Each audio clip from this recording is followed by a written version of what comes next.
You voted also against the Republican Parents' Bill of Rights. Tell us why.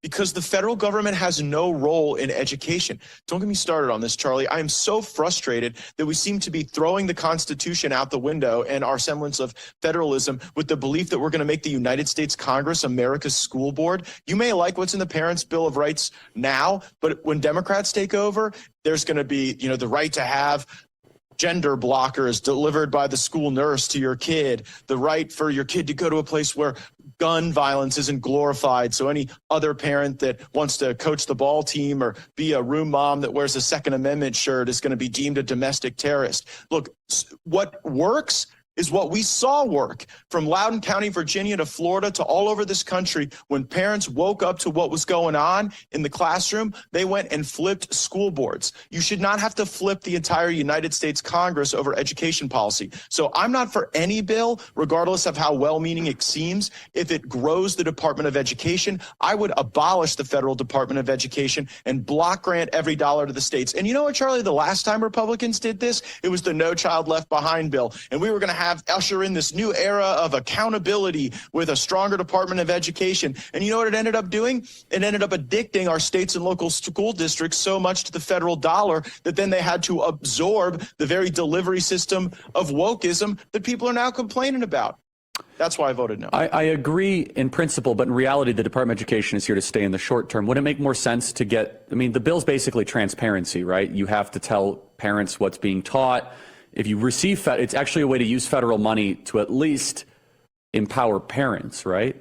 No, I think that when you get the Congress defining any feature of the relationship between school boards and parents, you have totally screwed the pooch. That is what got us into this trouble in the first place. You know when education worked really well? When it was largely done by churches and community groups, and you had the schoolhouse and parents were directly engaged. And I grant your premise that we're not going back to that, but why is it that Republicans just accept that the Department of Education has to exist forever? If we had any guts, we would stand with the school choice movement, which is very vital. I agree. We would go find all the mothers who want their kids out of failing schools, and we should block grant this to the states, and then the voters can hold their states. With Biden, it's not going to happen. The way I look at the bill, which is why I support it, is that it's a way to get some ammunition to the parents' party on the front lines.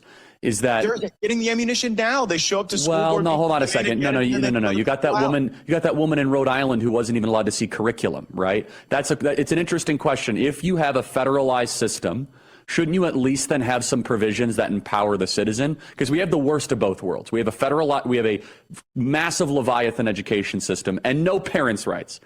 And so I guess what the spirit of the bill was trying to do, and I read it, it's not like no teeth, Matt. This is not exactly, Well, that's hardly a defense of the bill. Well, right? no, if we're going to do something, let's have it actually have teeth. And by the way, but that's not the point. The point is that the bill exists, right? And the bill says that a parent should be able to see it. So if it receives federal money and you currently don't have those provisions, it's actually using the federal money to empower the parent.